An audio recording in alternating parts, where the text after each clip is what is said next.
Hello and a warm welcome to yet another episode on the Mission Chunya podcast. Good to have you on the podcast today. Hope you are doing well. Wherever you are, take care of yourself and if possible, someone else too. Just as this episode goes live, we are having the COP26 getting underway in Glasgow. The event was scheduled for 2020 but due to the global pandemic, had to be rescheduled to this year, which also happens to be where Italy joins UK in hosting the formal proceedings. So on this episode, we take a little break, or rather, we take a little break from the usual conversations around a central theme, having a discussion with our guest, and we will just look at the major themes that are going to shape this COP, and probably look at the origins of COP, and why is it really important for COP26 to be successful. I am sure as a regular listener, climate change is something that is of interest to you. And climate change is a big theme, big topic that is going to shape the future of the planet. So now let us look at what is COP26 all about. Before we get there, how did COP come about? How did Conference of Parties come into existence and where did it all begin? So COP26, in fact 26 stands for the 26th Conference of Parties to the United Nations Framework Convention on Climate Change, that is in short UNFCCC. So this is the 26th time the big leaders from around the world are meeting to kind of get a policy legislation in place for acting on climate change. So this actually began when countries agreed to the International UNFCCC Treaty in 1992. And from there was a consensus that countries from around the world should have a global collaboration in addressing climate change. Governments regularly meet from time to time, actually annually, to kind of forge and improve their climate plans and look at how they can bring all the countries together and have an equal weightage, have equity in place so that every country has an equal voice on the table.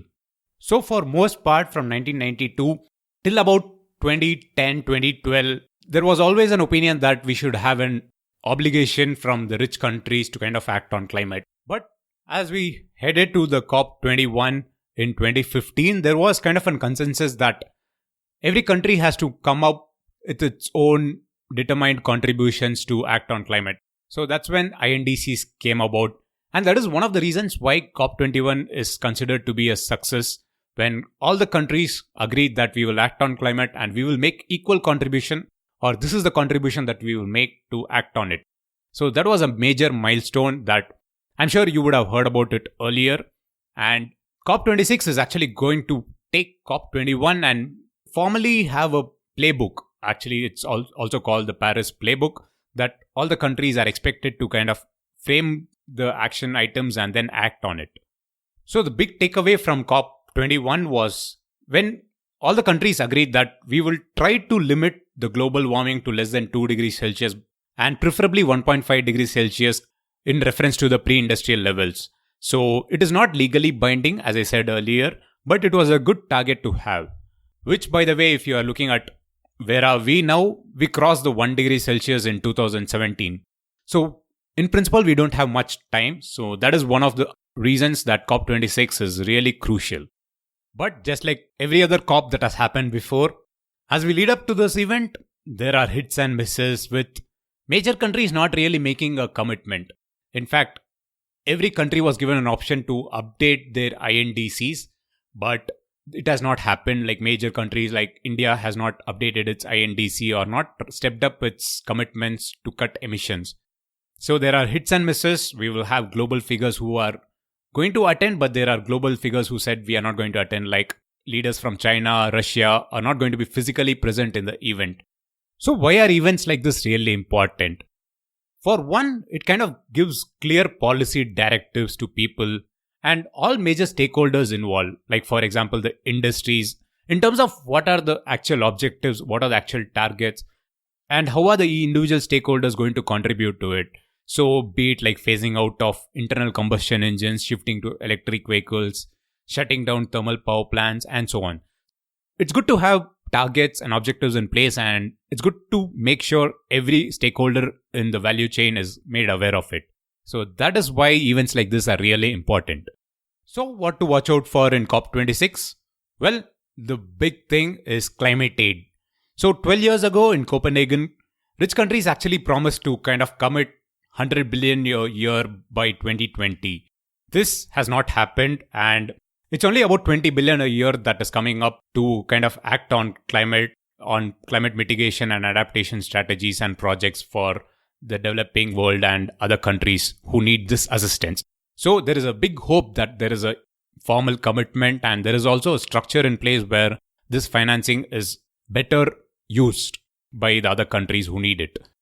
Then the second big point is around coal use. There is a big hope that countries actually commit to phasing out fossil fuel power plants and use of coal. Actually, the closest that we have come is China's pledge to kind of end building coal plants abroad. So there is actually no commitment on when they will phase out coal power plants in home territory, but this is the closest that has come. There is another expectation around coal use, so let's hope there is a strong commitment from big countries on that front as well. And of course, events like this will also throw up challenges in terms of who's actually going to be the major leader. So in 2015, the reasons COP21 was kind of a success was because of the leadership of France in kind of hosting the event and bringing all stakeholders on board. This time, there is again a huge expectation from the UK government to kind of deliver a successful event. UK has been preparing for it, and recently, just few weeks back, UK released its strategy to get to net zero by 2050. Hopefully, leadership is also addressed. China, US, and probably UK, the European Union, and others step up and show some leadership caliber in terms of formulating strategies and action items by the end of the COP26. But even otherwise, COP26 has like 4 structural goals around mitigation, adaptation, finance, and collaboration. The big goal, in recent years has been to secure global net zero by mid-century and keep below 1.5 degrees Celsius. So there is expectations that other countries who have not committed to getting to net zero by 2050 or 2060 kind of use this platform, use this opportunity to make that commitment. So that is a big expectation. And of course, as I mentioned earlier, the Paris rulebook is another expectation from COP26. And working together, collaboration is another aspect that UK has been stressing in the lead up to this event. So mitigation, adaptation, finance, and collaboration are the 4 structural goals of this conference. In other words, it's all about coal, cash, cars, and trees, in kind of putting it in simpler terms of what is expected out of COP26. Action items around these: coal, cars, cash, and trees. When I say trees, it kind of relates to the carbon markets and how carbon markets are to be structured and how it has to play out globally. So how has the lead up to this event been? Well, the first very big progress positively has been the amount of people who are talking about COP and climate change. There is a significant number of people, significant number of stakeholders who are actually talking about COP and climate change compared to previous years. So even in the government level, the private sector level, and even in general public, the awareness is there. So there is a wider acceptance that it is the time to act on climate. Second, all the signatories under the Paris Climate Agreement have kind of updated their nationally determined contributions. But of course, few countries have to do that, but major countries have done. So that's another positive. And big countries have committed to net zero. Like recently, Saudi Arabia has committed to go to net zero, at least within their boundaries by 2060. There is no mention about what happens to the exports that they do. But that is a big positive. Similarly, Australia has done up to 2050. And UK, leading up to the event, has announced its plan, a big document around how it plans to get to net zero by 2050. So there are positives leading up to the event. So that is a big plus. Well, of course, there is literally scope for improvement because Climate Action Tracker, an organization that kind of looks at all the commitments made and then evaluates where we are headed, feels that we are headed for a 2.4 degrees Celsius rise in temperature by end of the century. It's not the target that we intend to. So there is a lot of expectations from this conference. But nevertheless, it's good to have all the global leaders and negotiators back in the table after a 2-year gap. Especially all the major topics are going to be discussed after a 6-year gap since Paris. So it's good to have this conference happen.